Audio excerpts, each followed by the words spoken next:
बिस्मिल्लाहिर्रहमानिर्रहीम, अस्सलामु अलैकुम। आप देख रहे हैं प्रोग्राम इख्तिलाफी नोट और आपके साथ मैं हूँ मेरुबाब। नाज़रीन, आज नून लीगी रहनुमाओं की साबिक वज़ीर आज़म नवाज शरीफ से कोट लखपत जेल में मुलाकात हुई है। मरीम नवाज भी उनसे मिली हैं। इस मौके पर उन्होंने कुछ हिदायत भी दी हैं। कहा है कि जी वोट को इज्जत दो से बढ़कर कोई नारा नहीं है। शहबाज शरीफ भी वापस आ रहे हैं और नून लीगी इस वक्त नून लीग सियासत में क्या हलचल मचाने जा रही है, ऐसी सारी सूरत हाल पर बात करेंगे। हबीब साहब गिला कर रहे थे कल तक, आज उनकी मुलाकात हो गई और कुछ स्पेशल हिदायत भी आई हैं और नवाज शरीफ कह रहे हैं कि वोट को इज्जत दो से बढ़कर कोई नारा नहीं है। देखिए, ये तो उनका बयानिया है और आप इसमें देख रहे हैं कि ख़ास तौर पर पिछले 2 महीने से इसमें शिद्दत आई है, या यूं कह सकते हैं कि शिद्दत तो पहले भी थी लेकिन बाद में फिर वो दरमियान में मामला कहीं रुक गया, कुछ ठंडे पड़ गए, कुछ खामोशी हो गई और उसके बाद अब दोबारा ये शिद्दत जो है वो आपको नज़र आ रही है कि वोट को इज्जत दो। अब वोट को इज्जत दो का जो बयानिया है, इससे आगे मतलब इसको आगे लेके चलना, ट्रांसलेट करना, अब वो मरहला दरपेश है जिसमें मुझे लग रहा है कि पाकिस्तान मुस्लिम लीग नून नारा तो दरियाफ्त कर चुकी है वोट को इज्जत दो, लेकिन वोट को इज्जत दो का मतलब क्या होता है, इससे अखज़ क्या करे आम आदमी, वो अभी थोड़ा मुश्किल काम है, ख़ास तौर पर जब तहरीक चलाने के तनाजुर में इसको देखा जाता है। और यही वजह है कि आज जब मोहतरमा मरीम नवाज साहिबा और उनके अहले ख़ानदान जो उनसे मिले, अपने कैप्टन सफदर साहब भी उनके साथ थे, फिर मरीम साहिबा के जो दामाद और उनकी बेटी थी वो भी उनके साथ थी, तो जब सियासी गुफ्तगू शुरू हुई तो उन्होंने बच्चों को कहा कि आप तो अब बाहर निकल जाएं। तो उसके बाद फिर उन्होंने कैप्टन सफदर साहब और मरीम साहिबा से गुफ्तगू शुरू की और फिर उसका कुछ जो इत्तलात छन छन के बाहर आई हैं, उनमें से एक तो ये है कि मरीम नवाज साहिबा जो हैं वो फजलुर रहमान साहब की APC में शिरकत करेंगी और वहाँ पर खुले दिल से जाएंगी।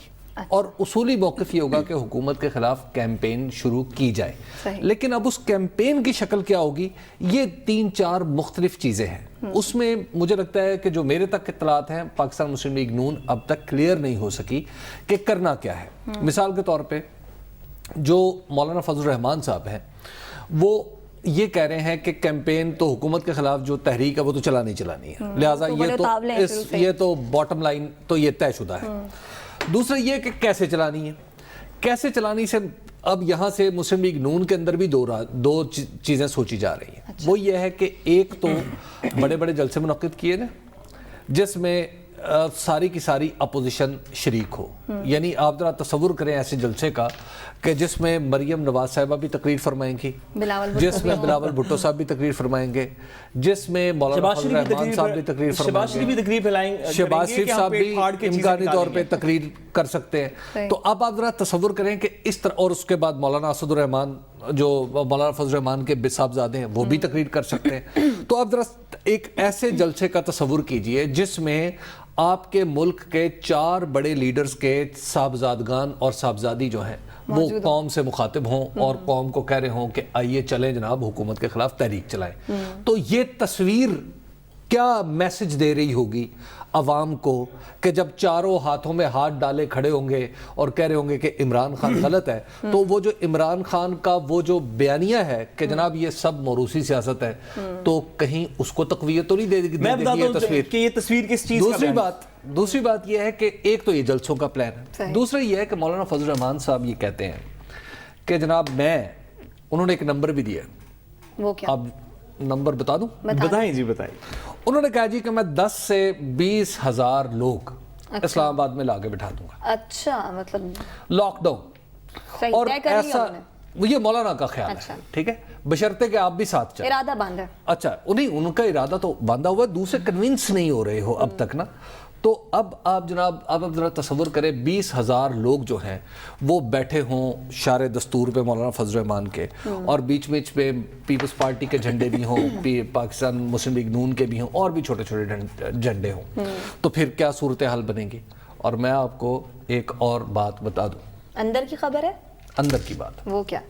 वो ये है कि तहरीक लब्बैक पाकिस्तान वो भी इमरान खान के खिलाफ धरनों में शामिल होने का ऐलान करने वाली है। अच्छा। लेकिन उसके लिए परेशानी वो चाहती ये है कि जो अपोजिशन जमातें हैं उसको रिकग्नाइज करें और उसके पास خواہ کوئی چھوٹا سا وفد بھیج دیں تاکہ وہ ان کے ساتھ مل کے متحدہ اپوزیشن کا حصہ بن جائے، تو پھر یاد کریں فیض آباد دھرنے کے وہ دن، اور پھر وہ اللہ تعالیٰ جو کہتے ہیں نا قرآن میں کہ یہ دن ہیں جنہیں ہم لوگوں کے درمیان پھیرتے ہیں۔ تو اب آپ ذرا تصور کریں کہ آپ نے فیض آباد میں جو فصل بوئی تھی وہ عین ممکن ہے شار دستور پہ کاٹنی پڑے۔ تو یہ جو پکچر ڈسکرائب کی ہے حبیب اکرم صاحب نے، اس سے آپ کیا میسج لے رہے ہیں؟ دیکھیں پہلی بات یہ کہ اس پکچر کے اندر تقریباً، اور میں حبیب صاحب کے اس آخری جملے کو پھر سے دہرانا چاہتا ہوں جس نے نہیں سنا، یہ بہت ہی خوبصورت جملہ تھا کہ جو فصل آپ نے فیض آباد میں بوئی تھی وہ ہو سکتا ہے شارع دستور پہ کاٹنی پڑے۔ اس طرح کے سینٹیمنٹس بڑے اچھے ہیں، حبیب صاحب نے بالکل درست فرمایا، لیکن اس جگہ پہ جہاں پہ ہم کھڑے ہیں یہاں سے وہاں پہ پہنچنے کے اندر تقریباً کوئی 20 مختلف ifs and buts ہیں۔ ابھی تو جو پہلے 3 ہیں، بلاول بھٹو زرداری صاحب اور مولانا فضل الرحمان صاحب اور مریم نواز صاحبہ، جو پہلے 3 جز ہیں اس موومنٹ کے جس کی بات ہو رہی ہے، جس میں پھر بعد میں طاہر القادری صاحب بھی جوائن کریں گے اور 20,000 لوگ ادھر سے آئیں گے اور پھر فاٹا سے لوگ آئیں گے، ابھی تو پہلے 3 ایک ٹیبل کے اوپر نہیں بیٹھ پا رہے، اور یہ پچھلا سال ہو گیا ان کو بیٹھتے ہوئے۔ مولانا فضل الرحمان صاحب کبھی ایک ہی ٹیبل کے پاس جاتے ہیں کہ چلو میرے پاس ٹیبل ہے تم آ جاؤ، کبھی دوسرے کے پاس جاتے ہیں، ابھی تو پہلے 3 اس میں سے اکٹھے نہیں ہوئے۔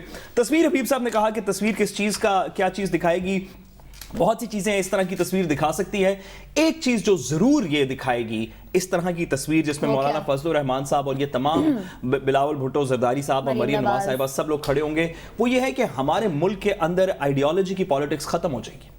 یہ جو ایک ٹائم پیریڈ تھا، ہم بھی اس ٹائم پیریڈ کے اندر رہ رہے ہیں کہ جہاں پہ پہلے رائٹ لیفٹ کی پالیٹکس ہوتی تھی، پیپلز پارٹی فضل الرحمان صاحب کے ساتھ کبھی بھی نہیں چلی۔ حبیب صاحب نے وہ تمام دہائیوں کو کور کیا ہے جہاں پہ پیپلز پارٹی اور فضل الرحمان اور اسلامی پارٹیز کے اندر۔ میں آپ کو صرف کریکٹ کر دوں، مولانا فضل الرحمان اور پیپلز پارٹی ساتھ ساتھ چلتے رہے۔ وہ تو نظریاتی طور پہ نہیں، وہ اس سے پہلے بھی محترمہ بینظیر بھٹو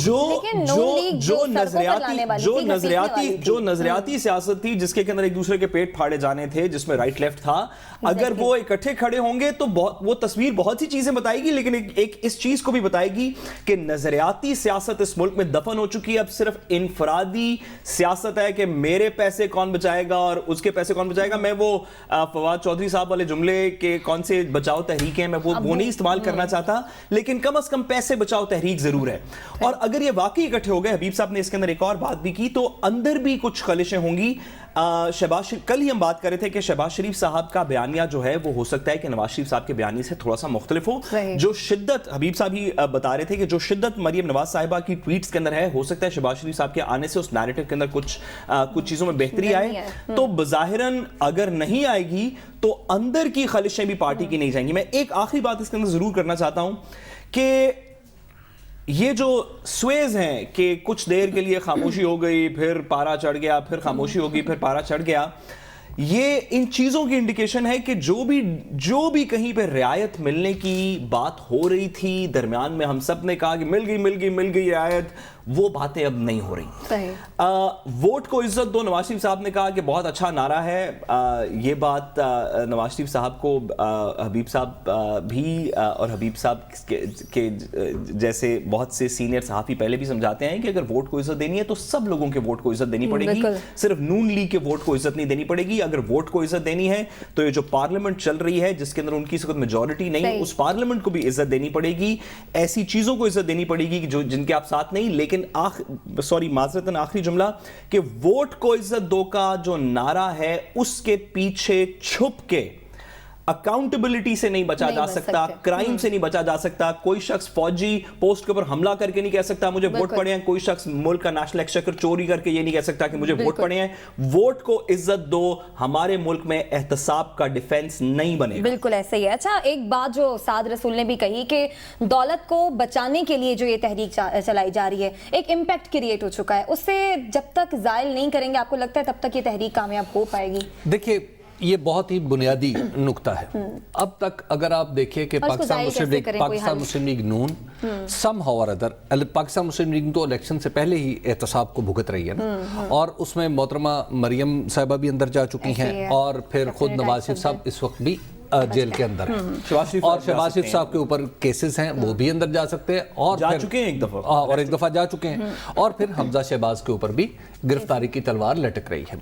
तो लिहाजा पाकिस्तान मुस्लिम लीग नून इस तमाम तर एहतसाबी अमल से गुजरते हुए 1.25 करोड़ वोट लेकर साबित कर चुकी है कि वो उसके जो कोर है, जो उसका कोर वोटर है, उस पे एहतसाब को ज्यादा असर सॉरी नहीं वीर साहब, हुआ। पीपल्स पार्टी भी डॉक्टर आसिम पाकिस्तान और पीपल्स दीगर पार्टी लोग जो है, कितने अरसे से जेल देखिए में? पाकिस्तान लेकिन main पीपल्स, देखिए leadership पे नहीं मेन लीडरशिप को इलेक्शन के बाद ये भुगतना पड़ा और इलेक्शन के बाद भी अगर आज भी हम सर्वे कर लें वहां पे सिंध में, तो पाकिस्तान पीपल्स पार्टी के जो वहां पे होल्ड है उसमें कुछ कमी नहीं आई, यानी 19-20 का फर्क तो हो सकता है, लेकिन ऐसा नहीं है कि वहां पे उसकी जो उसकी पोजीशन है वो इरोड होना शुरू हो जाए। तो लिहाजा एहतसाब का अमल समहाउ आपके पाकिस्तान में, ये तो सब इस बात पे हर बंदा मुत्तफिक है कि एहतसाब होना चाहिए, हत्ता कि वो भी ये कहते हैं जिनका एहतसाब हो रहा है कि एहतसाब होना चाहिए। उनको तो मजबूरी है। अच्छा, अब बात यह है कि आपके पास यहाँ पर एहतसाब ने क्या अपने आप को इस्टेब्लिश कर लिया है कि एहतसाब इम्पार्शल है?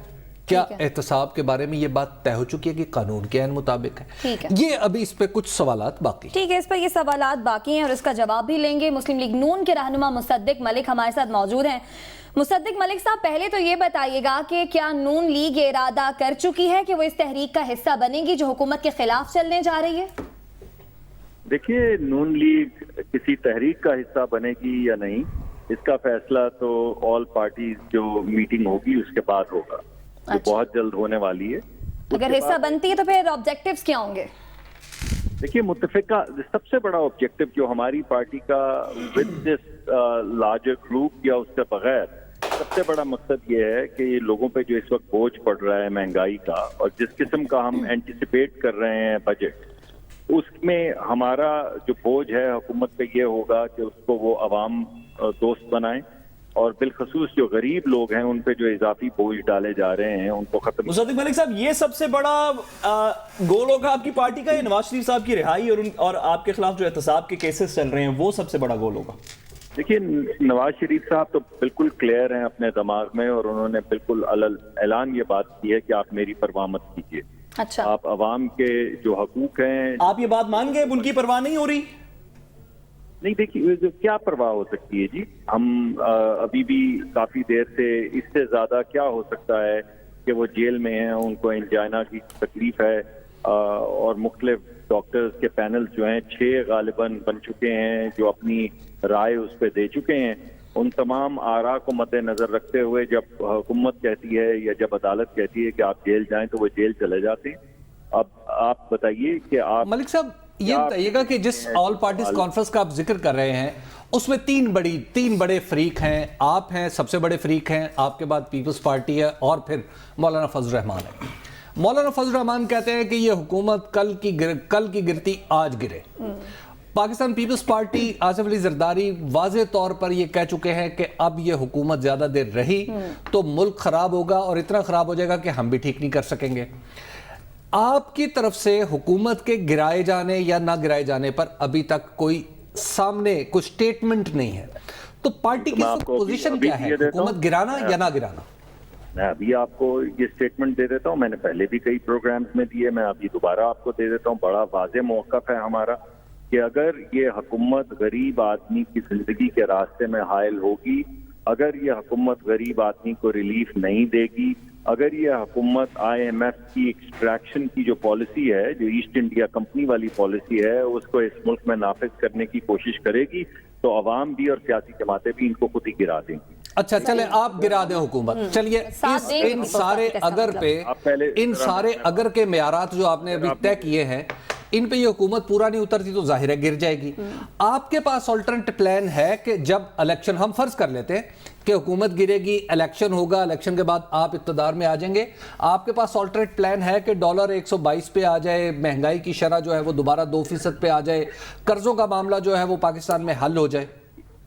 ये तो बिल्कुल, हमने तो 5 साल चलाया है, 5 साल ये हुकूमत चलाई है। तरक्की की शरह जो है हमने गालिबन 3% से कम के ऊपर 2013 में 3% से कम थी जब हम हुकूमत में आए।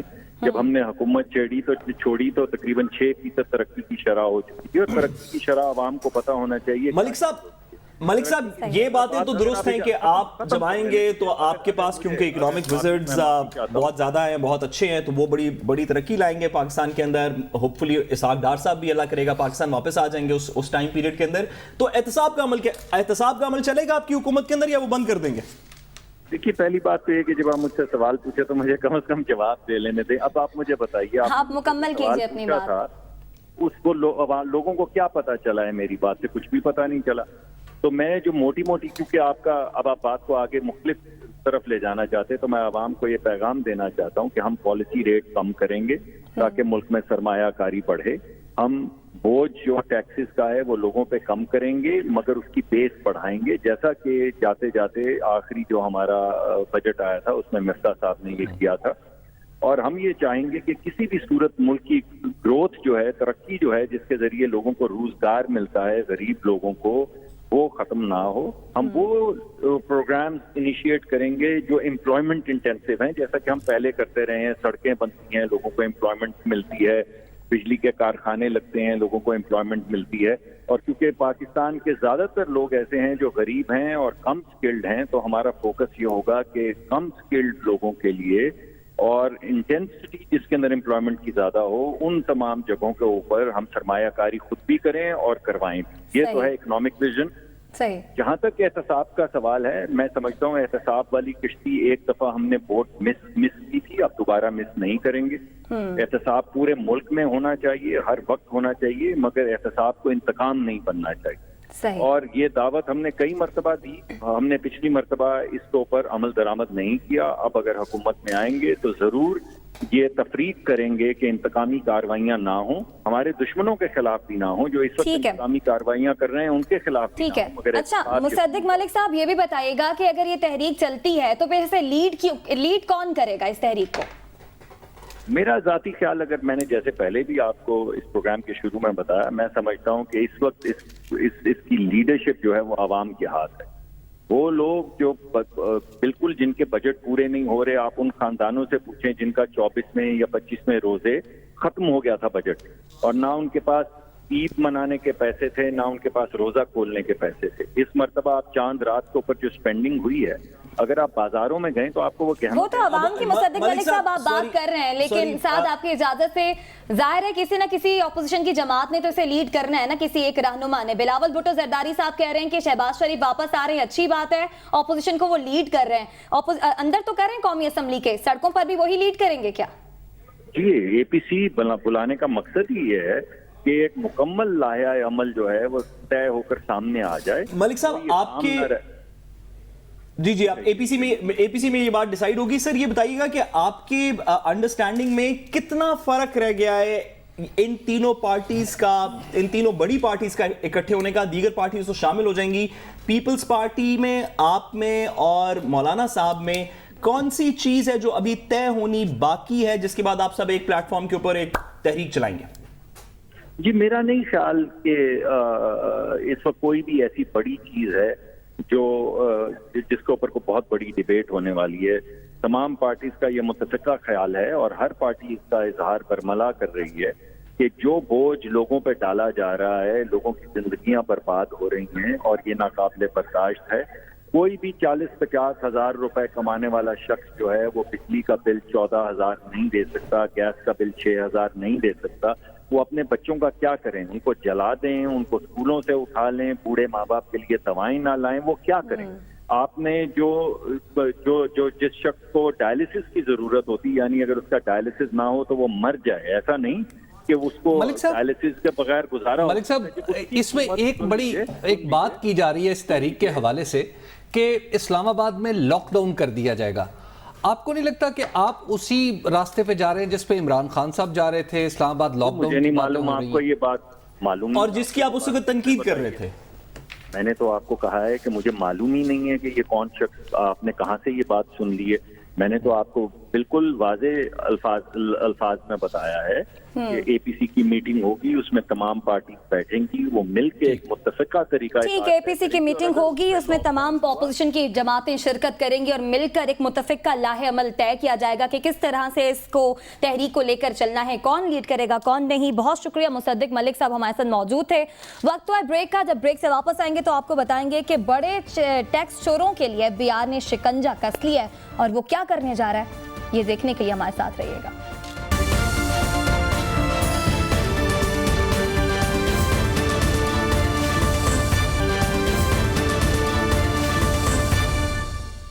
वेलकम बैक नाज़रीन, आपको बताएं बड़े टैक्स चोरों के लिए एफबीआर ने शिकंजा तैयार कर लिया है और टैक्स डाटा इकट्ठा करना भी डाटा इस हवाले से शुरू कर दिया है। और कहा जा रहा है कि जी 2400 सीसी जो गाड़ी ख़रीदेगा वो भी टैक्स अदा करेगा, जो 5 या 3 दफ़ा जाएगा मुल्क से बाहर उससे भी पूछगछ होगी, अकाउंट में पैसे होंगे तो भी पूछा जाएगा कि जनाब ये कहाँ से आया थी। सारी सूरत पर बात करेंगे। साबिक चेयरमैन एफबीआर अब्दुल्ला यूसुफ हमारे साथ मौजूद हैं। हबीब साहब, हमेशा ही तयन किया जाता है और कानून साजी भी की जाती है, ये कैसे डिसाइड करेंगे कौन किस कैटेगरी में क्यों कर फॉल करता है? देखिए, पाकिस्तान में मैं आपको अर्ज़ करूं कि पाकिस्तान में पहले भी कवानीन बनते रहे और अब्दुल्ला यूसुफ साहब इस वक्त हमारे साथ मौजूद हैं और ये वाहिद चेयरमैन रहे हैं जिनके दौर में कोई सीबीआर में एफबीआर में कोई बाकायदा तौर पर कुछ तहर्रुक नज़र आता था और कुछ सेंस नज़र आती थी और इन्होंने अपने टारगेट्स भी पूरे मुशर्रफ साहब के टाइम में। अब मसला यह है कि हमारे यहाँ कवानीन तो हमेशा बनते हैं और टैक्स मेजर्स भी हमेशा बजट में लिए जाते हैं। जब से पाकिस्तान बना है अब तक टैक्स मेजर्स लिए जा रहे हैं, लेकिन वो साल बहुत ही कम हैं जब वाकई उन टैक्स मेजर्स पे जो तय किए गए थे उतना टैक्स भी कलेक्ट किया गया। उसकी इम्प्लीमेंटेशन, अब मिसाल के तौर पर अभी 2400 सीसी कार है, 240 फुट की दुकान है जी, 1000 फुट तक हम ये करेंगे। भाई 240 फुट की दुकान जो है वो मेरे मोहल्ले में उसकी एक और कीमत है, फोर्ट्रेस स्टेडियम पे एक और कीमत है, बिल्कुल ऐसी। कराची में क़य्यूमाबाद में 240 फुट की दुकान का बिजनेस एक और है, लेकिन ज़मज़मा पे वही कार बिजनेस कुछ और है। तो आप कैसे तयन करेंगे? तो इसके लिए बुनियादी बात यह है कि आप दुनिया के अंदर जो टेक्नोलॉजी आ चुकी है वो है मोबाइल फोन से पे करें आप। जी जी, ये चीन में हो रहा है, इंडिया में हो रहा है, आप अपने ट्रांजैक्शंस को रिकॉर्ड करें। तो अगर तो आप ये कर सकते हैं, इस बजट में, तो बिस्मिल्लाह आप शायद टैक्स अपना इकट्ठा कर लें। अदरवाइज आप फिर खामोशी से बैठे रहें और नालायकी का इल्जाम सुनते रहें जो आप हर रोज की बुनियाद पर साबित करते हैं कि आप नालायक हैं। सही, इसलिए तो आप कहते हैं कि इनसे कुछ नहीं होने वाला और नालायक है। आप क्या कह रहे हैं? मैं ये टैक्स के ऊपर बात करना चाहता हूं, लेकिन क्योंकि साथ साथ हमारे इसी वक्त एक प्रेस कॉन्फ्रेंस भी चल रही है तो उसके अंदर हम जो पिछला टॉपिक पे बात कर रहे थे कि एपीसी होने जा रही है, उसके अंदर अनाउंस ये किया गया राना सनाउल्लाह साहब की तरफ से कि मरियम नवाज साहिबा नहीं बल्कि शहबाज शरीफ साहब जो हैं वो उसको लीड करेंगे। तो मेरा ख्याल है कि वो नैरेटिव जो वोट को इज्जत दो वाला नैरेटिव है उसके अंदर हमें थोड़ी सी धीमापन भी नजर आएगा। लेकिन टैक्स के ऊपर वीप साहब ने जो बात की, मैं इसका दूसरा एस्पेक्ट भी जरा बताना चाहता हूं कि 5 लाख रुपए से ज्यादा के ऊपर जो नोटिस लेने वाली बात है कि किसी भी शख्स के अगर बैंक अकाउंट के अंदर 5 लाख रुपया पड़ा हुआ है और वो साल एक पड़ा रहे तो उसके ऊपर कार्रवाई होगी, उससे पूछगछ होगी, ये बहुत ही अजीब सी बात है मेरे लिए। इस मुल्क में हमने फेक अकाउंट्स देखे जिनमें 5 अरब रुपया पड़ा हुआ था। एक फेक अकाउंट में 5 अरब रुपया पड़ा हुआ था।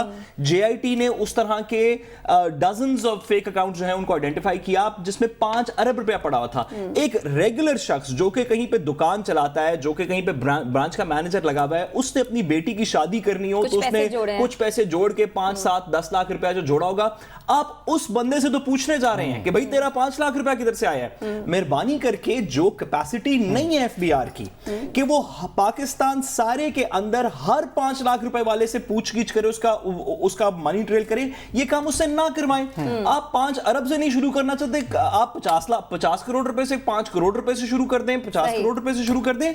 इतने भी लोग बहुत हैं। अगर हमारे मुल्क में 5 करोड़ रुपए लेने वाले से अपने बैंक अकाउंट में रखने वाले से ज्यादा अगर लोग जितने भी हैं अगर वो टैक्स का पैसा पूरा दे देना तो मेरा ख्याल है हमें 5 लाख लोगों का। अब्दुल्ला यूसुफ साहब, आपको क्या लग रहा है कि हमारे यहाँ कहाँ कमी आ रही है जब से पॉलिटिकल गवर्नमेंट्स आई हैं कि हम अपना टैक्स टारगेट जो है, रेवेन्यू टारगेट, वो कभी भी अचीव नहीं कर पा रहे? देखें, अब हमारा जो मसला है ना बुनियादी, वो है हमारी cash economy, non documented economy. जिसकी वजह से अब हमारे पास वो इंफॉर्मेशन नहीं होती जिसकी बेसिस के ऊपर आपको एक्चुअली रीच आउट करना होता है to the potential taxpayers. अब इस पर्पस के लिए जो सोल्यूशन है, जो दुनिया में tried and tested as a role model मैं कहूँगा, वो है सिस्टमेटाइजेशन थ्रू ऑटोमेशन। आपका CNIC नंबर जो है ना, that is the sole identifier. उस बेसिस पे आपकी थर्ड पार्टी सोर्सेज जितनी है ना इकोनॉमी की, वहां से आपको इंफॉर्मेशन लेनी होगी। और आपने जैसे घर खरीदा है, गाड़ी खरीदी, ट्रैवल अब्रॉड किया, यूटिलिटी बिल्स पे किए, अब जो हो रहा है in addition to all this, again in the world आपके बैंक अकाउंट में जो भी डेबिट और क्रेडिट हो रहा है ना, वो electronically is made available to the tax authority, ठीक, ताकि वो सारी इंफॉर्मेशन जो है वो उसके पास आ जाए। अब्दुल्ला यासिर साहब, ये बताइएगा कि जो हमारे ताजिर हजरात है, जहां पे मेजर ट्रांजैक्शंस होती हैं, कैश में होती हैं, इस वक्त सूरत हाल ये है कि अगर मैं कहीं जाऊं, मैं फ्रिज खरीदूं, मैं क्रेडिट कार्ड से पेमेंट करना चाहूं, तो वो मुझसे कहता है कि आप 2% एडिशनल दें। पेट्रोल पंप पे जाऊं, मैं क्रेडिट कार्ड इस्तेमाल करना चाहता हूं, वो कहता है 1% एडिशनल दें। ये जो सूरत हाल है, ये जो हौसला शिकनी है ताजिर की तरफ से कि मेरी ट्रांजैक्शन रिकॉर्ड पे ना आने पाए, इसका हल कोई है? सरकारी तौर पे कोई इनिशिएटिव लिया जा सकता है? देखिए, मैं यही कह रहा हूँ ना, अब ये बुनियादी तौर पे जो लोगों की कोशिश है कि वो डॉक्यूमेंटेशन में ना आए और वही कैश इकोनॉमी वाली बात जो है उस पे वो बेस करके अपना वो जो भी है सिलसिला मरला चलाते जाएं। This is why you have to really now focus and try to bring about that change which is inevitable in the national Abdullah Yusuf साहब, आपको याद होगा कि जब CNIC के अंदर स्मार्ट चिप लगनी शुरू हुई, पाकिस्तान के अंदर जो नए CNIC इशू हुए, तो शायद उसका एक यही पर्पस था कि तमाम चीज़ों को CNIC नंबर से और उस चिप के साथ कनेक्ट कर दिया जाएगा। ये काम नादरा भी करती रही, FBR भी इसके अंदर इन्वॉल्व रहा, लेकिन अभी के लिए सर एक लार्ज पोर्शन जो आपने खुद निशानदेही की कि नॉन डॉक्यूमेंटेड इकोनॉमी है, इसको ठीक करने के लिए जब आप चेयरमैन FBR थे, आपने भी कुछ इक़दाम उठाए, उसके बाद नवाज शरीफ की गवर्नमेंट ने उठाए, उसके बाद पीपल्स पार्टी की गवर्नमेंट ने उठाए, उसके बाद वापस पहले पीपल्स पार्टी गवर्नमेंट ने उठाए, फिर नवाज शरीफ ने, अब इमरान खान ने, लेकिन किसी से भी ये गोल अचीव नहीं हुआ। हमने ये भी देख लिया कि गाड़ियां अगर आपने खरीदनी है तो आपको टैक्स पेयर होना चाहिए, उससे गाड़ियों की सेल तो कम होगी, टैक्स पेयर्स इंक्रीज नहीं हुए। अगर आपने घर खरीदना है तो आपको टैक्स पेयर होना चाहिए, फाइल होना चाहिए, घर की कीमतें गिर गई, टैक्स पेयर्स इंक्रीज नहीं हुए। क्या मिसिंग है? क्या वो मोटिवेशन या क्या वो इंस्ट्रूमेंट है जो मिसिंग है व्हाइट इकोनॉमी इंक्रीज करने के लिए? देखिए, अब बात ये है, जैसे मैं कह रहा हूँ कि ये हमारा मसला है बुनियादी और इट्स अ बिग चैलेंज। अब अगर आप हिस्टोरिकली देखो ना, 1947 से लेके आज तक हर साल आपने एक टारगेट फिक्स किया, फिर ड्यूरिंग द ईयर उसको रिवाइज डाउनवर्ड किया और फिर उसको भी अचीव नहीं किया। एंड फॉर्चुनेटली वो एक पीरियड है बीच में 5 साल का, when I happen to be there, कि जो भी टारगेट आपने फिक्स किया उसको आपने अचीव किया और एक बल्कि साल का टारगेट आपने रिवाइज अपवर्ड किया और फिर उसको भी अचीव किया। अब ये सारी चीज जो थी, द क्वेश्चन इज कि what is the difference and how it was possible. वो ये बुनियादी बात थी जो रिफॉर्म्स आपने लाने थे। आपको देखें, आपको हर हालत में नियत चाहिए होती है right at the top. You have to try and deliver things in the national interest. हमारा अनफॉर्चुनेट पोजीशन ये आती है, 1 step forward 3 step backward approach. Sir, आपकी क्या एडवाइस है करंट चेयरमैन को कि वो भी आपकी तरह अपवर्ड रिवाइज करें और फिर उसको अचीव करें टारगेट्स को? एब्सोल्युटली, बिकॉज यू सी, नहीं सर, क्या एडवाइस है, कैसे करेंगे वो?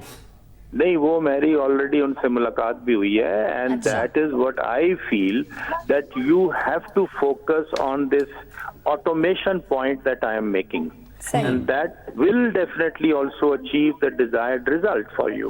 अब्दुल्ला यूसुफ साहब, ये बताइएगा कि क्या आपके ख्याल में, आप FBR के चेयरमैन रहे हैं, मौजूदा चेयरमैन से आपकी मुलाकात, मौजूदा चेयरमैन ने वाज़ेह तौर पे कह दिया कि FBR का जो मौजूदा स्ट्रक्चर है ये डिलीवर नहीं कर सकता, टैक्स इकट्ठा नहीं कर सकता। आप क्या कहते हैं, क्या वाकई हमारा FBR जो है वो खत्म हो चुका है? देखिए, अब हमारे गैप्स है ना, वो आपका जो है ना वेस्टेड इंटरेस्ट का प्रॉब्लम एक बहुत बड़ा है, और उसकी वजह से हम वही होता है आगे पीछे करने वाली बातें जो होती हैं। अब ये सारी चीजें हमें डील करनी होंगी, और उसके लिए मैं जैसे कह रहा हूँ, क्योंकि हमारा एक टैक्स गैप अगर आप देखो ना, कि अगर आप 80% आता है, इसका मतलब ये है कि अगर आप 100 रुपया कलेक्ट कर रहे हो ना, तो 80 रुपीज आप कलेक्ट नहीं कर रहे हो। या अब हम अगर 4 ट्रिलियन की बात कर रहे हैं अभी, तो 3.2 ट्रिलियन के करीब आपका गैप है, which is there as potential revenue, but you're not able to collect. लेकिन इस गैप को कवर कैसे करें, इस गैप को खत्म कैसे करें? हुकूमत ऐसे कौन से इकदामात उठाए जो नहीं उठा रही, जिनको उठाने से टैक्स रेवेन्यू बढ़ेगा? देखिए, मैं तो यही बता रहा हूँ, और यही एक पॉलिसी जो है ना, आपको जो आपने फोकस करना है, चेंज जो लानी होगी, वो यही है कि आपने सोल आइडेंटिफायर की बेसिस पे जितनी आपकी इकोनॉमिक एक्टिविटीज के थर्ड पार्टी सोर्सेज हैं, वहां से इंफॉर्मेशन लेनी होगी, और फिर उसकी बेसिस के ऊपर आपको रीच आउट करना होगा to those potential taxpayers. अब उसके लिए एक मेरी ये भी सजेशन है कि हमारा जो एक इदारा है ना, नादरा, वो already is having lot of the information base. जी जी। अब उसी को हम यूज कर सकते हैं फॉर दिस पर्पस। वो आप उसकी ड्यूटी लगाएं और उसको ही ये सारा काम दें, and let them deliver for you, and that will be A positive outcome in my view. ठीक है, बहुत शुक्रिया अब्दुल्ला यूसुफजई, साबिक चेयरमैन FPR हमारे साथ मौजूद थे। आगे बढ़ेंगे, बात करेंगे वजीर आजम इमरान खान ने खत लिखा है मोदी को, इसका जवाब क्या आया आपको बताएंगे इस ब्रेक के बाद।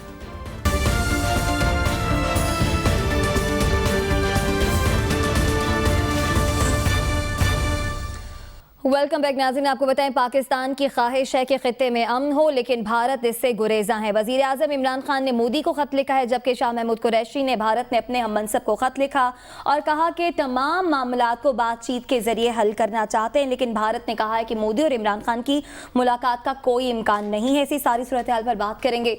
हबीब साहब, एक बार नहीं, 2 बार नहीं, 3 बार, बल्कि बार बार भारत को अमन का पैगाम देना और भारत की जानिब से जो है वो चुप साध लेना या फिर इनकार कर देना, क्या हम इससे नीचे तो नहीं पड़े? देखिए, नहीं, आप जब अमन की बात करते हैं दुनिया में, तो इससे आपका वजन बढ़ता है, आपका कद भी बढ़ता है, आपका वकार बुलंद होता है। आप दुनिया के, यानी दुनिया में पूरी नेशंस को बताते हैं कि आप अपने पड़ोसी के साथ पूरा हाथ फैलाया हुआ है आपने, और हम चाहते हैं कि उनके साथ हाथ मिलाएं। हम कई कदम चल के उनकी तरफ गए हैं, इसके बावजूद अगर नहीं मिला रहे, तो इसका मतलब है कि आप तो ठीक हैं, आपका जो पड़ोसी जो है या जो आपका मुखालिफ है, दरअसल वो ठीक काम नहीं कर रहा। आपने देखिए कि जब इमरान खान साहब इक़्तिदार में आए, तो उनके पास सामने जो सबसे बड़ा चैलेंज था वो क्या था?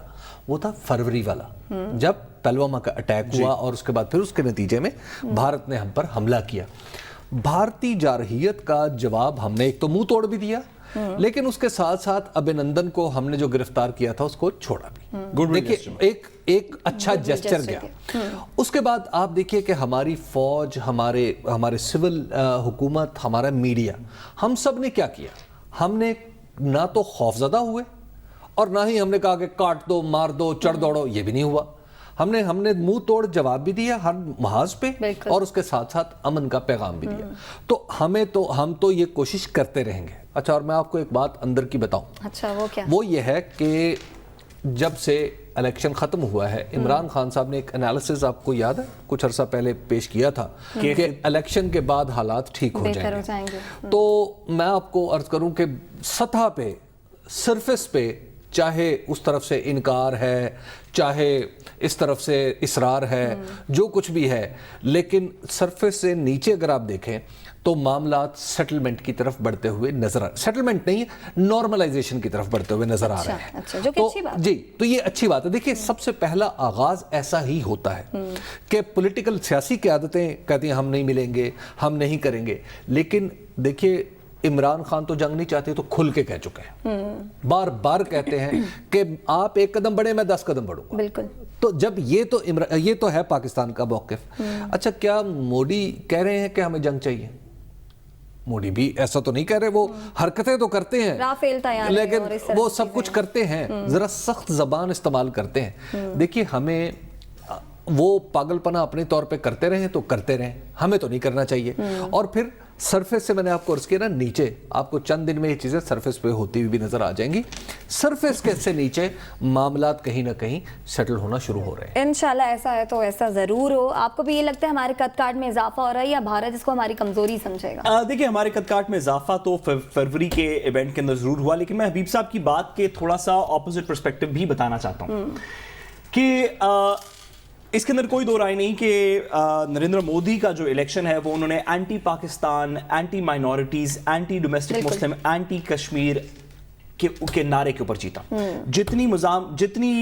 جتنا ظلم کشمیر کے اندر زیادہ کیا گیا, جتنی جہریت پاکستان کے ساتھ زیادہ دکھائی گئی, اتنے بی جے پی کو انڈیا کے اندر ووٹ پڑے. اس کے اندر ہمیں دوبارہ آنے کے بعد اس میں شدت میں اضافہ ہوا ہے. اور یہ انڈیا کا اپنا میڈیا, اپنے اینالسٹ بھی کہہ رہے ہیں, ہم نہیں کہہ رہے, یہ ان کے اندر کی وائسز بھی کہہ رہی ہیں. دوسرا, انہوں نے ابھی کوئی تھوڑی دیر پہلے اجیت دیول کو 5 سال کے لیے پھر سے نیشنل سیکیورٹی ایڈوائزر بنا دیا. وہ اجیت دیول جو کہ آن دا ریکارڈ ہیں یہ کہتے ہوئے کہ جب بھی ہمیں تھوڑا سا خطرہ ہوگا ہم بلوچستان کے اندر اپنی کاروائیاں کریں گے. یہ ان کے آنے سے آن دا ریکارڈ کہہ چکا ہے.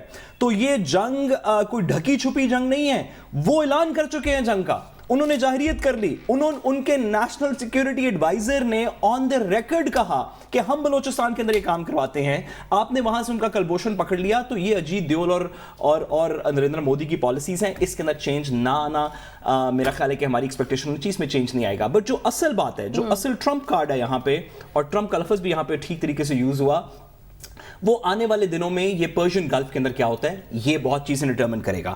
کیا اس خطے میں امریکن الیکشن سے پہلے, جو کہ اگلے سال ہے 2020 میں, کیا اس خطے میں اس امریکن الیکشن سے پہلے ایران کے ساتھ کوئی جھڑپ ہونے جا رہی ہے؟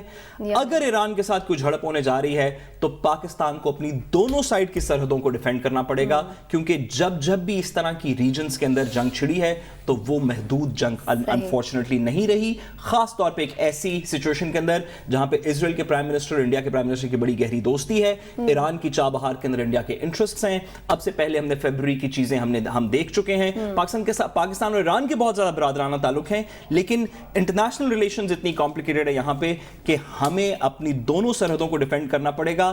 انڈیا کو ہم بالکل اس سچویشن کے اندر اجیت دیول کو ٹرسٹ نہیں کر سکتے, لیکن the Trump card once again will be کہ ایران کے بارڈر پہ پرشین گلف کے اندر کیا ہوتا ہے. صحیح. اچھا حبیب صاحب, ایک اور معاملہ, مقبوضہ کشمیر کے معاملے کو لے کر اب بھارت سے بھی ایسی آوازیں اٹھنا شروع ہو گئی ہیں کہ اب اس معاملے کو حل ہونا چاہیے. دیکھیے, وہ تو بہت پہلے سے اٹھ رہی ہیں. عمر بات یہ ہے کہ بھارت میں باضمیر لوگ, اروندھتی رائے اور بہت سارے لوگ ہیں جو یہ کہتے رہے ہیں کہ جناب کشمیر میں جو ظلم و ستم ہے اس کو بند کیا جائے. تو لہٰذا اب دیکھنا یہ ہے کہ ایک اینٹی مسلم ویو پر سوار ہوتے ہوئے مودی کیا یہ مسئلہ حل کر پائیں گے؟ ٹھیک ہے, دیکھنا یہ کس مسئلے کو حل کیا جا سکتا ہے. یہ اتنی ابیلٹی ہے, اتنی کیپیسٹی ہے, مسئلے کو حل کر پائیں گے. پروگرام سے دیجیے اجازت, آپ سے کل ہوگی ملاقات. اب تک کے لیے اللہ کے بعد.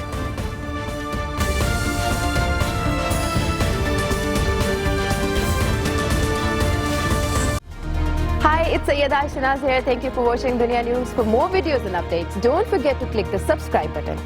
Keep watching Dunya News.